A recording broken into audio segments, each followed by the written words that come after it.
Hvordan oplever du i øvrigt S-togsstationer, som de ser ud i dag? Jeg synes, det er dejlige stationer. Det er bare synd, der er så mange, der laver graffiti på dem. Særligt de nye stationer. Det ved jeg ikke. Det er vel rimeligt nok. Toget kører til Høje-Taastrup. Okay. Altså, der er noget, men det er bedre end ingenting. Der kommer jo folk og laver noget, ikke? Så det er fint nok. Det er okay. Altså, det kan gøres bedre, det kan alt jo.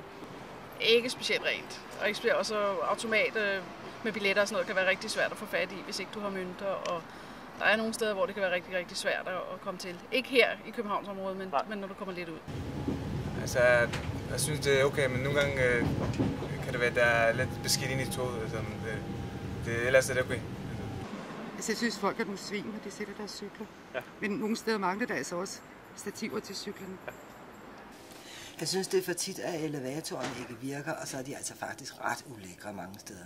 Jeg synes nogle gange lidt med rengøring og sådan noget glas, knækket glas og sådan noget. Det er sådan lidt i overkant nogle gange, synes jeg. Men ellers så